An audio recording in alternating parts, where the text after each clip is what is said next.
慈悲仁愛嘅主，我哋去再次去到你面前，我哋獻上感謝，我哋亦都去讚美你。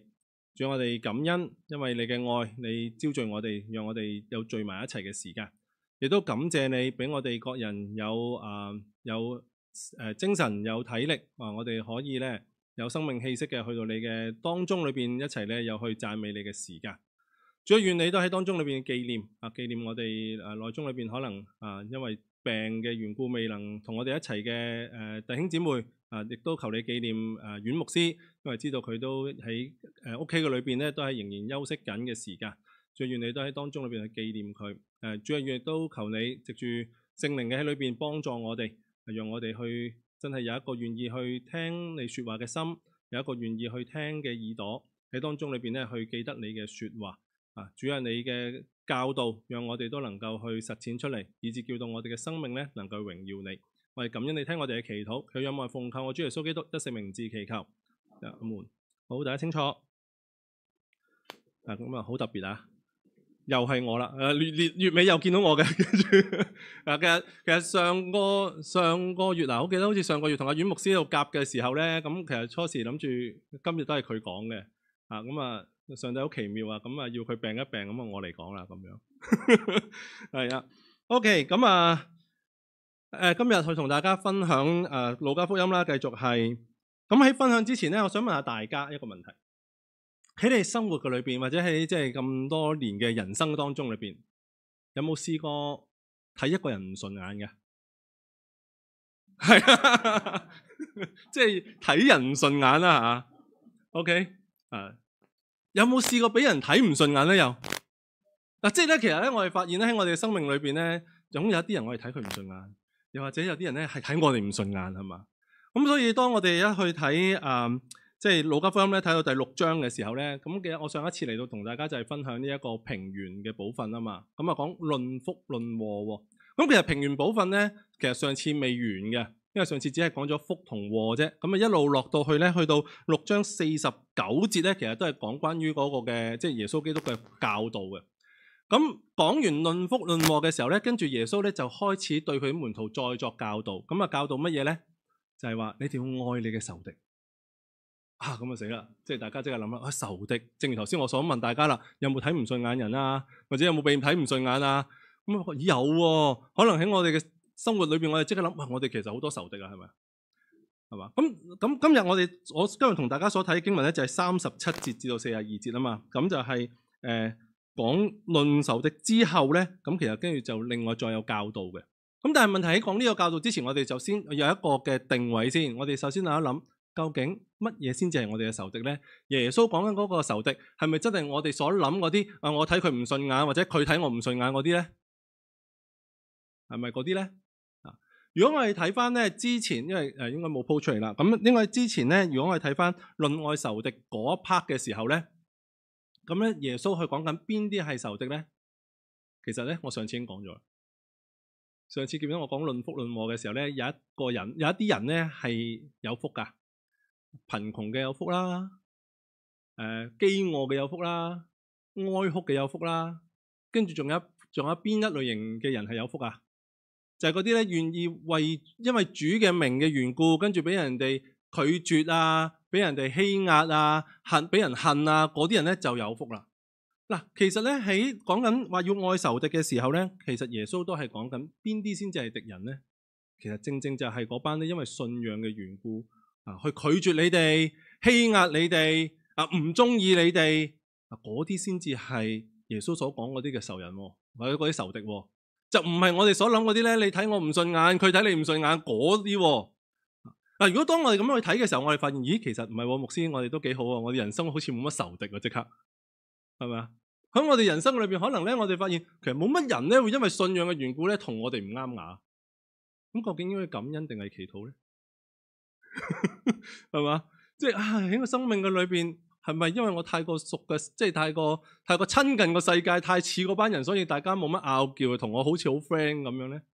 咁究竟我應該係感恩定係代禱咧？係咪啊？咁可能我哋都需要去祈禱啊！希望我哋咧個生命更加似基督啦，係嘛？嗱，咁跟住耶穌咧冇去淨係即係冇去停咗落去話你哋要愛仇敵咁就算啦，繼續咧落去有一個嘅教導嘅。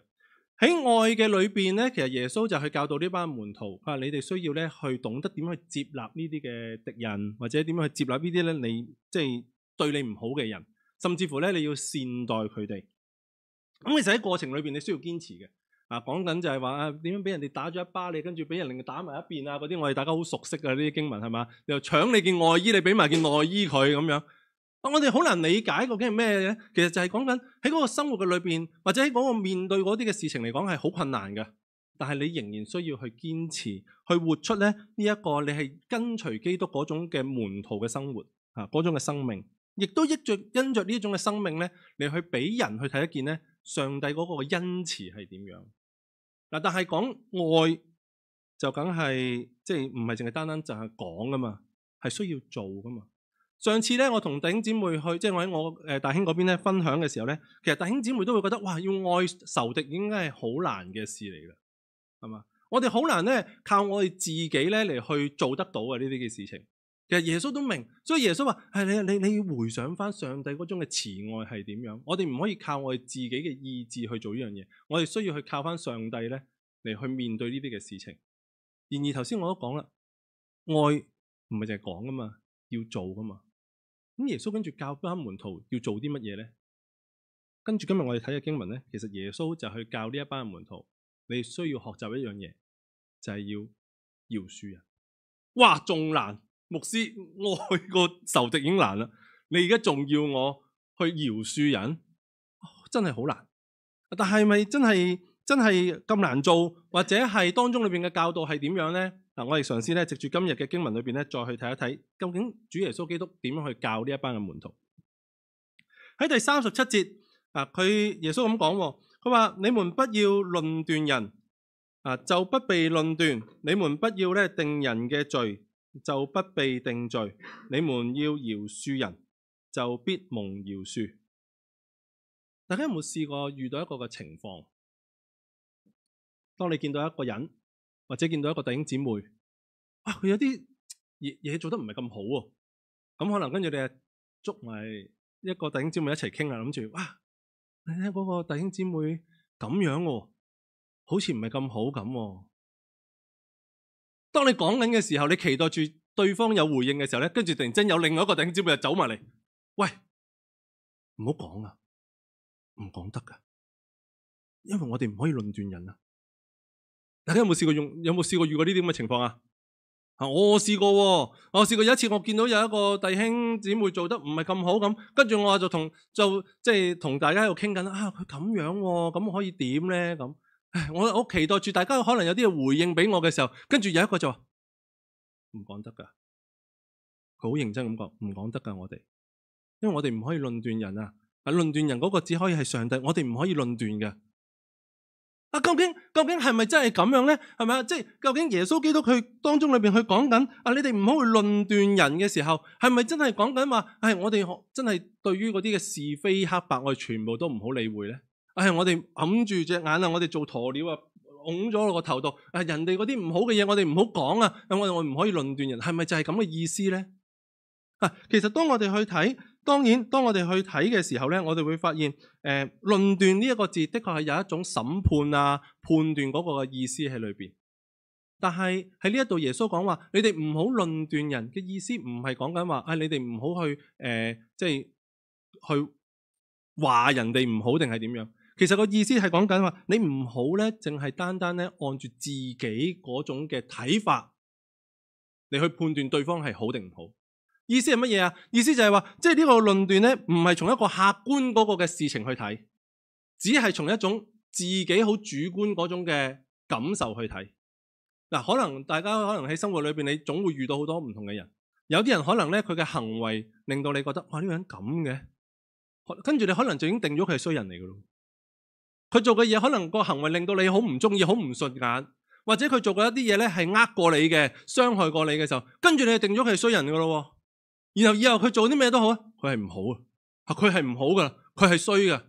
我試過一次咧，同一個嘅婆婆傾偈。呢個婆婆咧，一同我傾偈嘅時候，佢唔係講佢有啲乜嘢嘅慘況，佢淨喺度講緊佢屋企裏邊嘅人咧，有邊一個係唔好嘅？全屋裏邊有好多人，但係唯獨是一個係佢最唔妥嘅啫。你估嗰個係佢邊個？佢老公。個個都好，係我老公最唔好。點解啊？佢做好多嘢都唔好嘅。講咗好多好多好多，跟住我聽翻又唔係啊，冇乜嘢啊。咁我跟住反翻轉頭問佢啦。哇，咁其實如果咧嗰啲嘅行為或者嗰啲嘅事情係你啲仔女做，咁點啊？冇嘢㗎喎。咁如果嗰啲孫做咧都 OK 㗎喎，冇嘢㗎喎。咁點解你老公做嘅時候你會覺得唔好嘅？不如佢做得唔好咯，因為佢做所以唔好咯。原來係因為佢做所以唔好，唔係因為佢做咗啲乜嘢唔好，係因為佢做唔好。原來喺過去可能當中裏邊，佢面對住好多嘅摩擦啊，或者生活上面有一啲嘅唔開心啊，所以令到佢咧覺得呢個人做嘅嘢咧，我就唔順眼。因為唔順眼，所以佢做啲乜嘢就唔好咯。其實生活上裏邊，我哋有冇陣時都會好似呢個人咁？會唔會有陣時我哋都咧不知不覺間，我哋都將一啲對人嘅偏見或者一啲嘅成見放咗喺我哋心裏邊，跟住嗰個人做啲乜嘢咧，我哋都覺得佢唔好啊，佢唔好。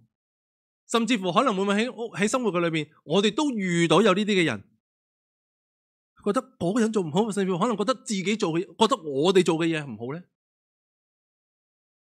耶穌話唔好論斷人，唔好論斷人，唔係從一個客觀嗰個嘅情況去睇。係你唔好用一種嘅成見嚟去睇嗰件事，跟住去論斷佢，定嗰個人係有罪。耶穌話不要論斷人，就不被論斷；你們不要定人嘅罪，就不被定罪。點解唔好論斷人呢？如果從呢段經文去睇嘅時候，可能我哋會諗，係因為我哋唔想俾人論斷啊嘛，係咪？耶穌都話咯，係咪？我哋唔去論斷人呢，咁我哋就唔會被人論斷啦。就好似我哋所講啦，咁我唔犯人，人咪唔犯我咯。或者調翻轉頭咁講，人不犯我，我咪唔犯人咯。我哋可能會一睇嘅時候，我哋會覺得就係一種好似一種交換嘅一種嘅條件，係嘛？總之我唔論斷人，咁人哋咪唔會論斷我咯。但係咧，其實係咪真係咁嘅意思咧？喺第31節，嗱，大家冇嘅，我讀俾大家聽下。喺第31節裏邊咧，耶穌咁樣去教導門徒，佢話：你們願意人怎樣待你們，你們也要怎樣待人。你哋想人哋，你哋願意人點樣對你嘅時候咧，你就點樣對人啦。如果我哋就咁聽嘅時候，我哋都會覺得，咦，咁咪係咯，即係一個交換條件嘛。我想人哋點樣對我，我咪點對人咯。但係其實嗰個意思裏邊，耶穌係講緊咩嘅意思啊？就係講緊話，如果你其實當你待人嘅時候咧，你麻煩你諗一諗，麻煩你想一想，你想人哋點樣待你啊？當你想人哋點待你嘅時候，唔該，你就用呢種嘅心態，用呢一種嘅態度嚟去擺喺人哋身上啦。嗱，唔係一種交換啊，係你想人哋點對你嘅時候，你就點樣待人。同樣喺呢一度嘅經文都一樣。佢話你唔去論斷人，就不被論斷。其實都唔係一種交換，唔係話我要先睇咗我有冇論斷人，然後先至咧我會唔會俾人哋論斷。大家唔好睇錯喎。雖然呢度咧就咁話不被論斷，究竟唔俾邊個論斷呢？呢個唔係一個人嚟嘅，係神啊！喺當中裏邊講緊，你哋唔去論斷人嘅時候，就唔俾神就唔去論斷你。你唔去定人嘅罪，就唔會被神去定罪。唔係一個先後，即係唔係一個咧，我哋先咗，然後跟住咧就等神睇下點樣去做。其實係好似頭先所講，去諗翻，你想神點樣去對你？你想唔想神去論斷你啊？正如頭先所講，嗰個論斷係乜嘢啊？係因為持住一種嘅成見，持住一種嘅偏見嚟去睇你。你想唔想上帝咧？因為你過去你所犯嘅罪，跟住佢睇，你係曳人嚟噶，你係唔好嘅人嚟噶，咁所以我就睇你點都係唔好噶啦。你想唔想上帝咁樣睇你啊？我哋上帝唔會係咁樣噶，我哋上帝唔會係咁樣，係嘛？所以我哋都知道上帝唔會咁，同樣我哋都唔想上帝係咁。你想唔想上帝話，你哋係罪人嚟㗎，我就定咗你係罪，定咗你哋係有罪啦，跟住冇得俾你哋悔改，冇得俾你哋改過，冇機會俾你哋。你想唔想啊？我哋唔想噶。既然係唔想嘅時候，咁你願唔願意都係咁樣嚟去對待人呢？願唔願意唔去論斷佢，仍然去俾機會佢？特別嗰啲係你嘅仇敵，唔論斷、唔定罪、唔定人罪或者唔去論斷人嘅目的係啲乜嘢啊？目的係希望門徒能夠懂得點樣去寬恕。呢個係耶穌基督咧俾門徒嘅一種嘅期待，或者咧係門徒當中裏邊一種生命一種嘅特質，係你懂得去寬恕嘅。其實當我哋睇到人要去寬恕人咧，真係一件難事嚟噶嘛，係嘛？特別當諗到對方即係對我唔好啊，或者咧當我諗到對方咧幾傷害我嘅時候咧，哇！你要我原諒佢啊，要我饒恕佢啊，好難。我記得有一次有一個人咧同我講，佢話我脾氣好好嘅，即係我身邊好多朋友我咧好少發脾氣嘅，我啲朋友都覺得我好好嘅，甚至乎佢自己都話，你睇我脾氣係好好嘅，我好少發脾氣嘅。但係有一日，佢原來佢都總會有忍唔住嘅時間。有一個人佢一提起嘅時候，佢就即刻唔開心。一提起呢個人嘅時候，佢就會即刻，哇！呢個人係啊，我忍咗佢好耐噶啦，其實我一路忍佢，忍咗佢好耐，跟住終於忍唔住啦。我以後唔再想見到呢個人啦，我唔想再同呢個人相處啦。脾氣幾好都好，佢都會總有忍唔住嘅時候，都會有唔想原諒佢嘅時候。因為當一諗到呢個人嘅時候，佢就會諗到呢個人對我點樣唔好，點樣唔好，點樣唔好。所以你而家叫我饒恕佢，好難，好難。饒恕人好唔容易，的確好唔容易。但係耶穌點樣去同呢一班嘅門徒講呢？佢話你哋要饒恕人，就必蒙饒恕；你們要給人，就必有給你們的，並且用十足嘅升斗，連搖帶按，上尖下流地倒在你們懷裏。因為你們用什麼量器量給人，也必用什麼量器量給你們。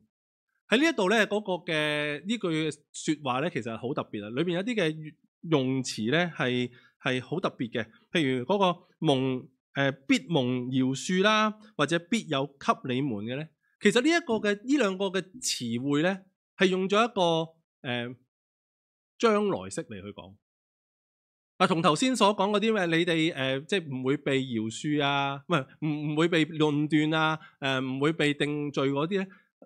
係嗰個嘅時式係唔同嘅，係唯獨是咧喺呢一度咧嗰個嘅必有給你哋啊，會饒恕你哋啊，呢啲字眼咧全部都係一啲嘅未來式嚟嘅，即係將來式嚟嘅。咁呢個將來式係表示緊啲乜嘢咧？喺呢一度嗰個將來式唔係表示緊話係之後先算，唔係表示緊唔係淨係單單講緊將來嘅事情。喺裏邊咧係講緊一啲邏輯上面嘅嘢。嗱，俾個例子俾大家吓，就喺約翰福音第14章7節裏邊咧，耶穌講話：你哋若認識我，也就認識我的父。也就認識我的父，其實就係一個將來式。咁喺裏邊係咪耶穌話你哋而家認識我，遲下啦？認識完我之後咧，遲下當你哋耐啲嘅時候，你就會認識上帝啊，認識父神啊？唔係即係唔係講緊遲下。其實意思就係講緊你哋而家認識我嘅時候，就會認識父上帝。係一種好邏輯上邊一種嘅解法。咁所以喺呢一度，其實都係咁樣去同呢一班嘅門徒講：你哋給人或者你哋饒恕人嘅時候，你哋同樣喺呢一刻都係會得到饒恕，都係得到咧都得到呢個嘅加給嘅，都係一樣，係啦。但係點解人對人即係要去饒恕人會覺得難嘅？大家有冇諗過呢個問題？點解我叫你饒恕人嘅時候，你會覺得困難？因為好多時候咧，人嘅焦點都會係放咗喺自己身上。正如頭先我所講，你要我饒恕我嘅仇人，你要我饒恕嗰啲得罪我嘅人，我就會諗起咩啊？我就會諗起我受嘅傷害係點樣啊嘛，我就會諗起我蝕底咗係啲乜嘢啊嘛，我就會諗起對方點樣去傷害我，點樣令我不滿啊嘛，我點樣饒恕佢啊？大家有冇試過咧？細個有冇試過同人打交啊？或者細個有冇見過有小朋友？或者我哋有冇見過小朋友打交啊？有啊嘛，係嘛？當我哋見到小朋友打交，或者我哋細個同人打交嘅時候，啲大人通常會點噶？第一梗係會分開啦，喂，唔好打。跟住會點啊？會唔會話以後你就唔好同佢一齊啦？以後你就嬲佢啦？會唔會咁樣啊？唔會喎。我細個嘅時候，我阿媽就會話：兩個握手啦，握完手先，握咗手之後點樣啊？做翻好朋友係嘛？握完手啱啱先打完交，握完手呢個做翻好朋友，會唔會發生呢件咁嘅事情咧？基本上係唔會嘅，係嘛？啱啱先打完交，跟住握完手，跟住做翻好朋友，你估即係呢個電腦嚟嘅，撳個 delete 掣啦，頭先發生咩事唔記得噶啦吓，大家係好朋友，唔會噶嘛？我哋人係唔會係咁噶。係嘛？即係喺當時裏邊，我哋都仍然仲會咧有一啲嘢係好唔中意。縱使握咗手 ，OK， 我接納咗對方嘅道歉，或者我哋握咗手啦，但係你叫我饒恕都係未得噶。但係小朋友好得意嘅喎，啱啱嗌完交、打完交、握完手，分開咗一陣間咧，跟住你又見到佢哋又攬頭攬頸，係咪？點解會咁嘅？忘記咗？冇理由嘅，你問翻佢頭先發生咩事，佢記得㗎喎。但係問題就係，因為佢發現咧，就係當大家一齊玩嘅時候，嗰種嘅開心啊，嗰種嘅喜樂咧，大過佢頭先嗰種嘅仇恨。哇！一齊玩嘅時嗰種興奮啊，嗰種嘅歡樂咧，大過頭先大家唔開心嗰個嘅時間，所以乜都唔記得晒咯，冚過咗咯。其實耶穌呢度都一樣啊。點解耶穌喺呢一度會同佢講話啊？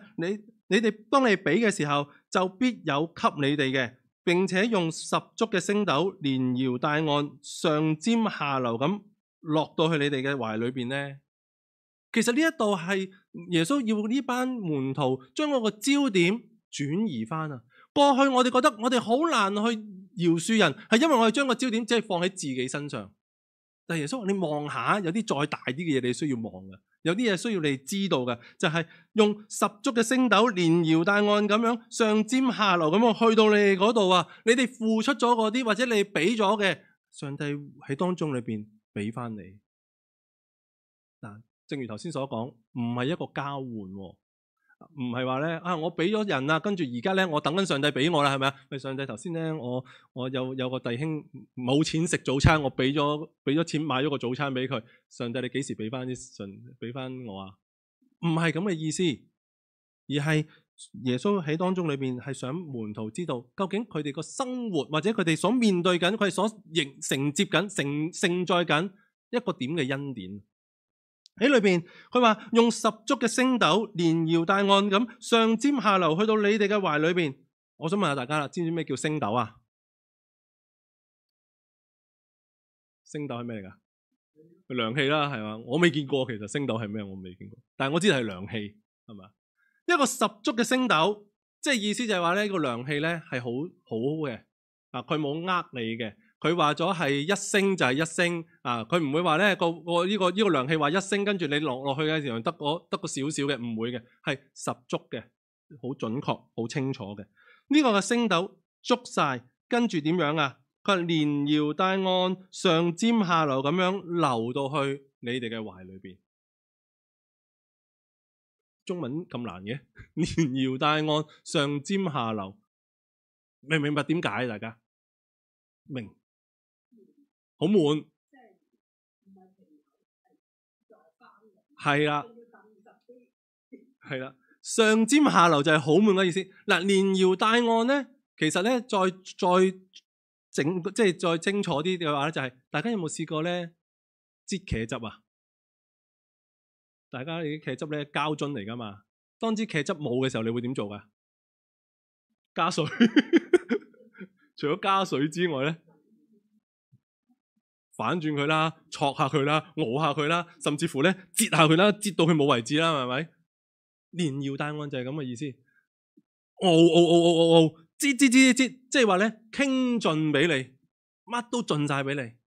上尖下流咧，頭先阿姊妹都講咗啦，哇，好似滿晒咁。細個咧有冇去？細個我跟我媽咪咧去買米咧，我哋試過咧去米鋪度買嘅，咁啊證明我幾大年紀啦嚇。米鋪度買米鋪咧。嗰度啲檔口咧，啲米通常擺晒喺度。我細個好中意咧，即係偷啲人，偷啊！老闆唔知道咧，我就攞啲米嚟玩咧，就拿住一盞咁上尖下流啊！因為嗰啲米咧係高咗上去嘅，一路流落去，即係滿到好似滿到瀉咁樣。滿到死。哇！耶穌喺度俾呢班嘅門徒要去見到咩？就係哇，有必有給你嘅，呢個給你嘅係點樣啊？係好豐足、好滿足，係滿到瀉咁樣噶。當門徒知道自己係處喺呢一種嘅恩典底下嘅時候，其實你諗下，你仲需唔需要介意你嗰少少嘅損失？你仲需唔需要介意人哋對你嗰種即係嗰種唔好淨係講傷害啊，或者你覺得損失咗個少少喺人哋身上，你損失咗個少少，你仲需唔需要介意呢？其實當個焦點轉移咗嘅時候，其實係我哋係可以唔需要太介意嘅。耶穌俾呢一班嘅門徒去見到，你睇下個焦點應該放喺邊度？你哋用什麼嘅量器去量給人，就必用什麼嘅量器去量給你。喺呢一度，其實耶穌去提翻一班嘅門徒，你嘅氣量係點啊？你願唔願意去饒恕呢一班人呢？氣量其實就係同你嘅焦點，同你所關注嘅焦點係好有關係。當我哋個焦點只係關心喺自己身上，我淨係一味係量度緊我自己蝕幾多、賺幾多、失去幾多嘅時候，當我叫你去饒恕人，你係唔會，你係唔會有呢個氣量喺度。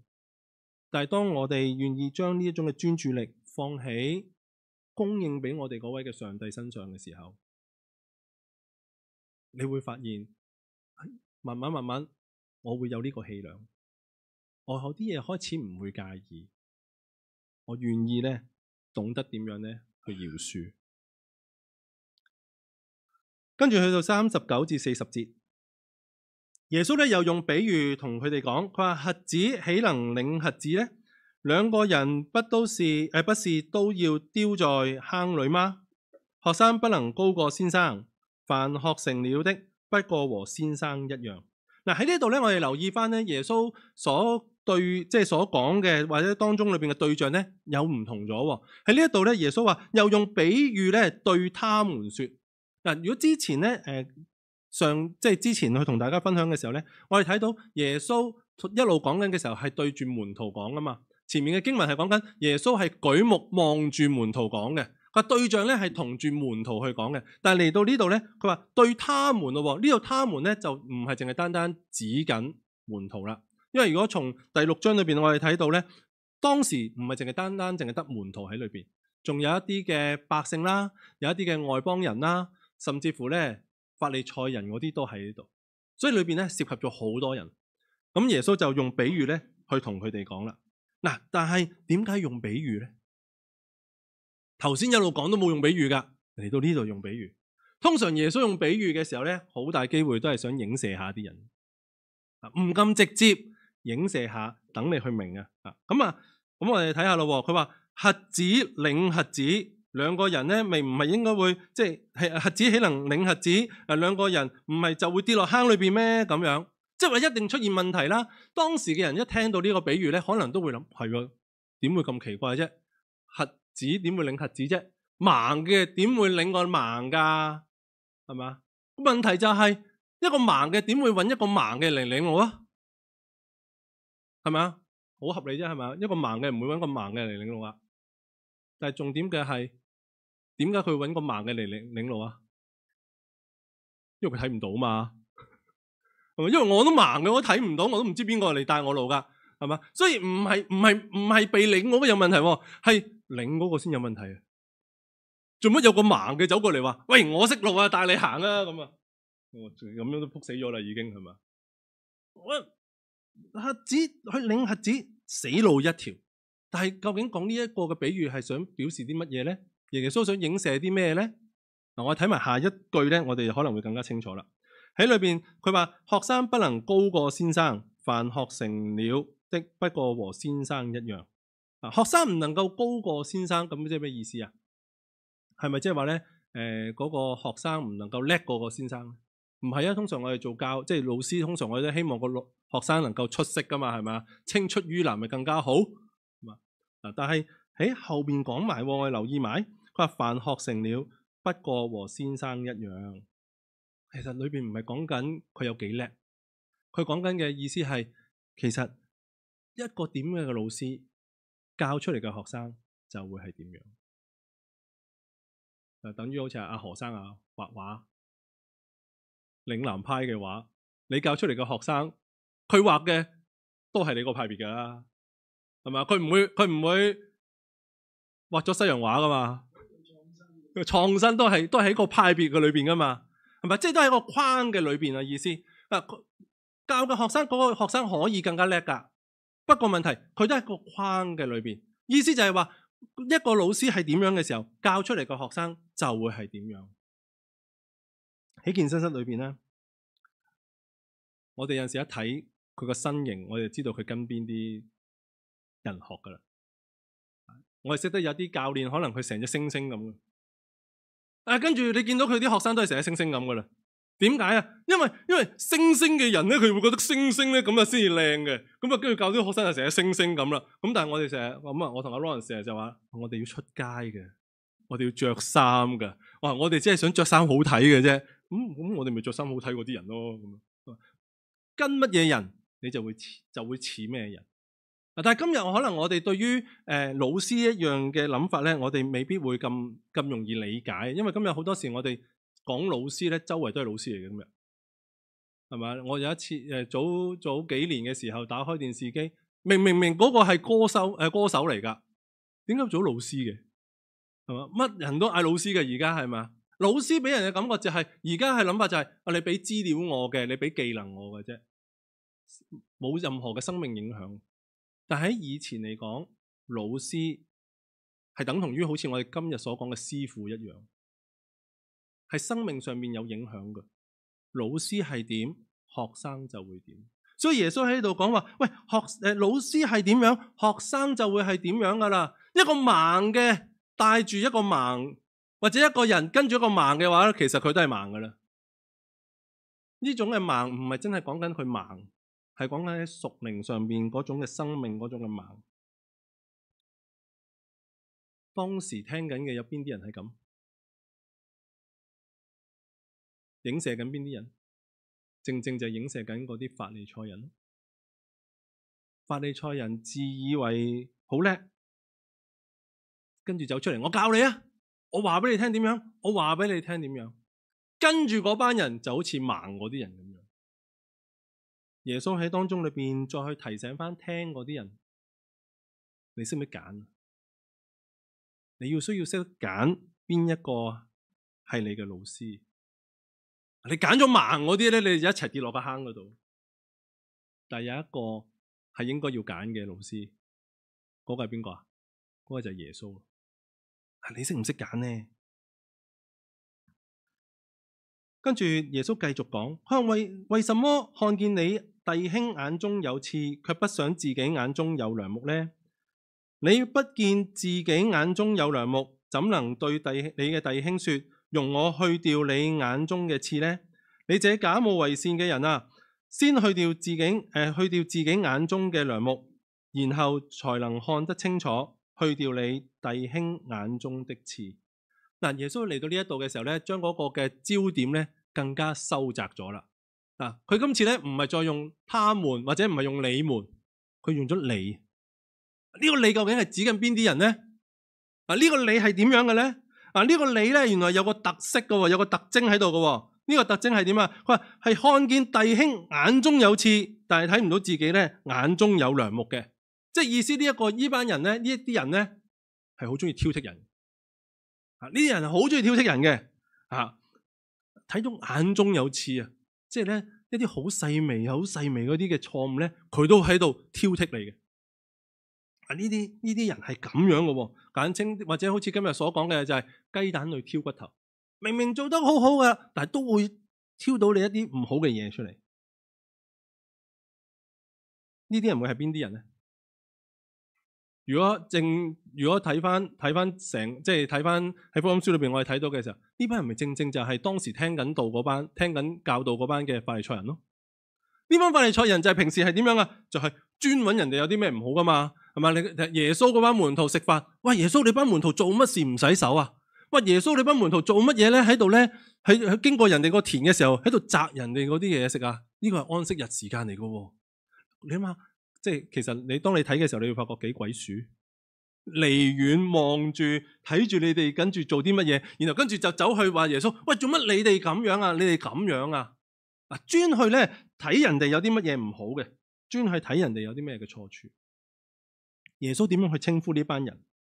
耶穌問佢哋，點解你哋淨係見到弟兄眼中有刺，但係睇唔到你哋自己眼中有梁木呢？然後跟住話你哋呢一班假冒為善嘅人啊！嗱，喺另一啲嘅譯本咧，譯做偽君子啊。咩叫偽君子啊？即係話咧係內外唔一樣嘅人。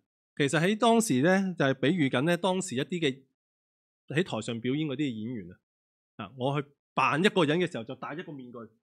跟住扮第二個人嘅時候戴另一個面具，永遠你睇唔到佢裏邊係點。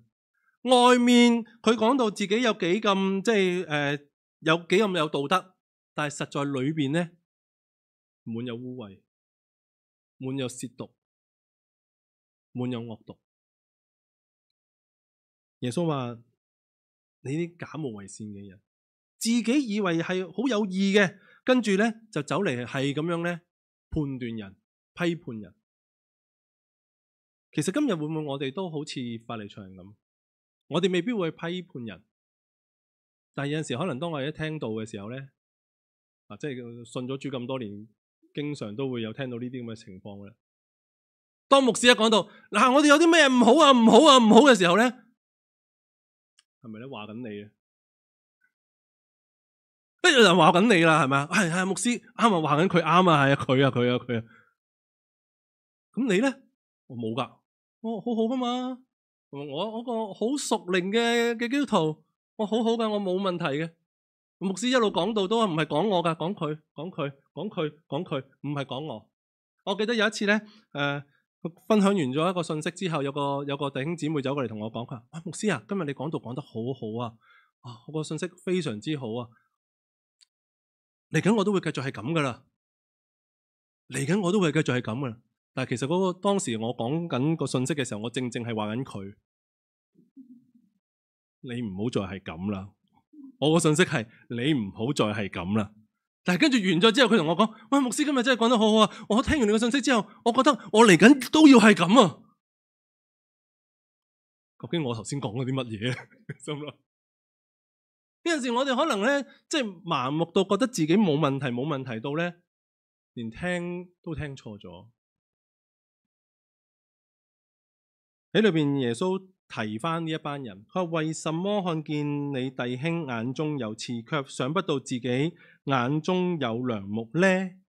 佢話：先去掉自己眼中嘅梁木，然後才能看得清楚，去掉你弟兄眼中的刺。耶穌再次去提翻呢一班人，佢話：你哋留意到人哋有小嘅毛病，但係同時間你有冇留意到你自己都有問題呢？嗱，耶穌呢度咧唔係去即係話啊，咁你唔好話人咯，因為每一次話人嘅時候，你都可能俾人哋 judge 翻啊嘛，係咪啊？即係你做得唔好啊，嘉欣係嘛？跟住嘉欣話：牧師你自己做得好好咩？咁唔得啦，唔使講嘢啦，以後唔係，而係喺裏邊耶穌再去提翻，我哋唔好再諗住自己真係冇問題，我哋唔好淨係集中去望到人哋有問題。我哋都要去留意翻我哋自己係點，呢個係一個態度上邊嘅問題，唔係淨係單單去講嗰件事，係個態度上邊，你今日係點樣呢？法利賽人就係以批判人啊，以話人哋唔好嘅為一種樂趣啊。點解？因為當佢猛咁話人哋你唔好啊，你唔好嘅時候，其實做緊啲乜嘢啊？抬高緊自己咯。你越唔好，我咪越高咯。所以好多人尊重佢咯。但係呢一個唔係聖經要教嘅嘢。今日我個題目係除掉眼中釘。當我哋可能睇到呢一個嘅詞彙嘅時候，可能我哋就諗啱啊，除掉眼中釘就即係將我啲唔順眼嗰啲嘢全部清走晒。哇，佢清走晒。但係我哋試下諗下，其實今日當我哋話我見到嗰樣嘢唔順眼嘅時候，我哋希望嗰樣嘢唔喺度，或者我哋見到嗰個人唔順眼嘅時候，我哋希望嗰個人唔喺度。我哋希望對方係改變嘅，我哋好多時都係希望對方係點嘅啫。但係你諗深一層，如果真係嗰個你所講嗰個眼中釘，佢唔喺度嘅時候，其實係咪即係等於你冇事咧？好似頭先我所講嗰個嘅例子一樣，即係嗰個話自己好好脾氣嗰個例子一樣咁。哇！嗰個人唔喺度都好啦，我諗起佢我都憎啊！我諗起佢我都揞住啊！一聽到佢嘅名，我都心裏邊唔舒服。一睇到佢幅相，我把鬼火添直情。其實冇甩到㗎喎，所以除掉眼中裏邊嗰個眼中釘嘅時候，其實有陣時未必係需要，未必淨係要對方去改變。有陣時改變嘅卻係自己，係自己要去改變，或者自己要喺當中裏邊去調整。我哋需要去藉住上帝嘅說話，藉住聖經喺當中裏邊嘅教導，我哋再次去檢視翻，究竟我自己係點樣？我自己係點樣呢？喺當中裏邊，我哋慢慢嘅去調整、調教。當我哋調教得好，就好似耶穌基督所教一樣啦。當我哋去除掉咗我哋眼中嘅梁木嘅時候，我哋能夠睇得清楚，我哋先至能夠可以去幫助到個弟兄除掉佢眼中嘅刺。我哋要先睇翻我哋自己係點。我哋要睇到我哋自己係點。嗱，大家知道而家我都會同阿阮牧師操，即係去做健身啦吓。其實我唔係就咁做啊，唔係就咁去到話喂，你做啦，咁就算啦。即係我自己咧都會之前咧我都要預備下，究竟我而家今日做啲乜嘢咧？因為佢實會問噶嘛，今日做咩啊？咁樣咁我都會話今日操胸啊、操膊啊，定係操？但係我都會諗一諗今日個程序啲乜嘢咧？我要點樣做咧？有啲咩感受係會點樣咧？其實我都要有啲嘅預備，或者我都有啲嘅調整嘅喎。因為我有調整，我明白，我先能夠可以帶得到佢一齊做噶嘛。所以今日都一樣喺個信仰嘅上邊，我哋個屬靈生命上邊，我都需要自己有一個省察嘅時間。我哋要學習咧點樣去睇翻自己，檢視翻自己。嗱，其實耶穌呢度嘅當中嘅教導，一切都係回應翻咧佢之前嗰個講論。大家仲記得嗰個四福四禍啦？耶穌佢特別講到就係有一啲人因為佢嘅名而被人拒絕，呢啲人有福嘅。同時間亦都係講到有一啲嘅人係因為個個都話佢好嘅時候，跟住耶穌話咩啊？你哋有禍啦。其實喺裏邊都係一種嘅選擇。今日你選擇一個點嘅生命呢？你選擇係點樣呢？愛仇敵、饒恕人係難嘅，係難嘅。但係你願唔願意去跟隨耶穌咁樣去行呢？定係你好似法利賽人咁，只係但求有人去讚你好就已經 OK 呢？上個星期一啊，同阿阮牧師咁啊分享翻我上個禮拜講嗰篇講章，跟住我哋大家喺度傾下嘅時候咧，我哋就咁佢又提到一樣嘢就話佢話其實今日好多基督徒有陣時成日都話想睇下神蹟啊，即係有陣時都話想見下啲神蹟。佢話你有冇諗過咧？其實今日你能夠可以饒恕你嘅敵人，你能夠可以愛你嘅敵人，其實都係一個神蹟嚟。上個禮拜我問啲弟兄姊妹，你喺街裏邊撞到一個你唔中意嘅人，跟住佢同你講話去食飯，你會點啊？佢梗係唔去啦。我唔中意佢，仲同佢食飯。但係你有冇諗過，你能夠可以同佢坐埋一齊，好 friend 咁樣傾偈，真係一個神蹟嚟。